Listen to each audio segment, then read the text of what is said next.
अरुण जी, नियम है प्रकृति का, परिवर्तन तो होगा ही। अब उस परिवर्तन में क्या हम समझें कि कविता खो जाती है क्या इसमें? क्योंकि मुझे याद है कि एक तो आपको बहुत ज्यादा दिलचस्पी होनी चाहिए कि आपके पास कविताएं की वो पुस्तकें हो। हम मुझे याद है जो मैंने भी पहली खरीदी, उसमें आप हर शब्द के साथ एक 1 2 3 4 पढ़ते थे, आप आखिर में जाकर देखते थे कि इसका अर्थ क्या है। आज मुझे आसानी होती है, मैं अगर ऑनलाइन जाती हूं तो बस उस पर क्लिक कर देना है, मुझे आखिरी पन्ने तक नहीं पलटना है। मकसद तो कविता का विस्तार, कविता का जीवित रहना, उन भावों का निकलना है। इसमें आप क्या कहना चाहती मैं हैं? कहना यह चाहती हूं कि क्या तकनीक उसे बुरा बना रही है, तकनीक या उस पुकार को एक अलग दिशा में ले जा रही है? तकनीक हर चीज में है। जब आदमी ने पहली बार चुल्लू में पानी पिया तो वो भी एक तकनीक थी। गिलास में पिया वो भी एक तकनीक। बोतल में पिया वो भी एक। बिना तकनीक के यहाँ तक कि तकली भी एक तकनीक है। बड़े बड़े यंत्र भी तकनीक हैं। कविता हमेशा लिखी तो जाती है भाषा में ही, शब्दों में ही। आप चाहे उसको छापें, चाहे उसको स्लेट पर लिखें, चाहे पत्थर पर लिखें, चाहे आप उसको कंप्यूटर के पर्दे पर लिखें, आप चाहे जैसे भी करें, वो है भाषा, शब्द, और आप उसको कुछ बिगाड़ नहीं सकते। तो कविता जैसे भी हो लोगों तक पहुंचनी चाहिए। अब इस सिलसिले में चूंकि आपका इतना बड़ा मंच है, मैं एक दो बातें कहना चाहता हूँ पहुंचाने के लिए।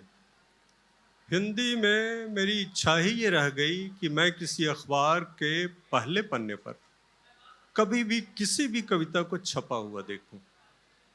आज तक नहीं छपी। मेरी अभी भी ये इच्छा है, और मैं ये सबसे कहता हूं कि इतने टेलीविज़न के जो रास्ते हैं, चैनल हैं, वो हर रोज न सही, हर हफ्ते न सही, महीना में ही सही 10 मिनट कविता के लिए रखें। इसमें क्या दिक्कत है?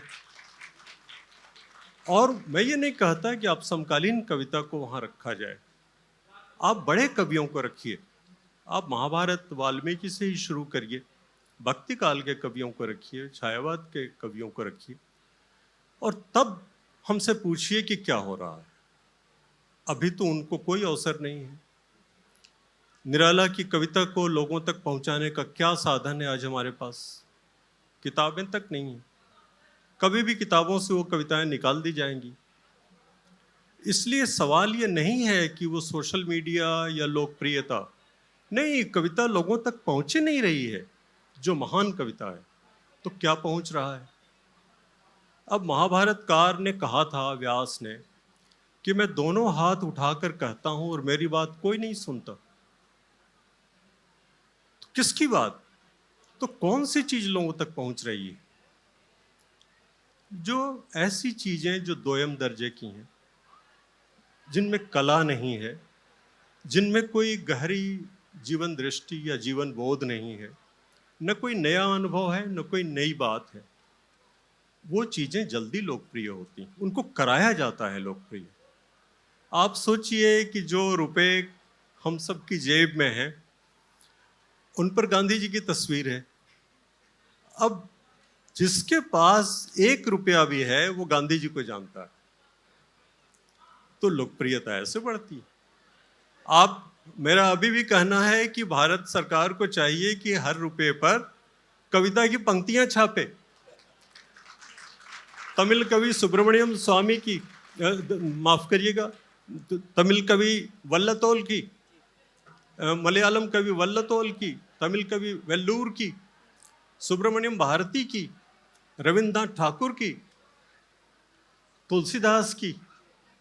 अगर गांधी जी के हिंद स्वराज में तुलसीदास को वो स्मृति से उद्धृत करते हैं, तो कितना अच्छा हो कि मैं आपसे कहूं कि भाई मुझको कुछ रुपए चाहिए, क्या आप तुलसीदास दे सकती हैं? मतलब कि 2000 रुपए का नोट जिस पर तुलसीदास की कविताएं हों। तो ये बात मुझको हमेशा सोच सोच के कभी कभी बहुत आनंद सुंदर आता सोच है ये। है। सचमुच में मुझे मैं- मुझे ना वो कोल्ड ड्रिंक के ढक्कन याद आ गए जिनके पीछे कुछ एक लिखा रहता है, कोई एक वो बड़े संभाल संभाल कर रखते थे हम सब, कोई सेइंग रहती थी। पर क्या वो अपनी कविता नहीं हो सकती है, हमारे देश की कविता नहीं हो सकती है, जैसे हम बिल्कुल। बाबा बिल्कुल। नागार्जुन को याद कर लें, हम लोग सूर्यकांत त्रिपाठी निराला को याद कर लें। अभी अभी जैसे मैं जब हवाई जहाज से आ रहा था, मैंने पानी पीने के लिए जो जिस गिलास में, कागज के गिलास में दिया गया, उस पर एक बहुत दिलचस्प बात ये लिखी थी कि महान कथाकार हेमिंग्वे जब उपन्यास लिखते थे तो वो मूंगफली के मक्खन वाला सैंडविच खाते थे। अच्छा, अब ये बात मालूम हो गई हमको, तो इस तरह से आप कविताएं भी दीजिए, तो अब जाके मैं मूंगफली वाला सैंडविच खाऊंगा।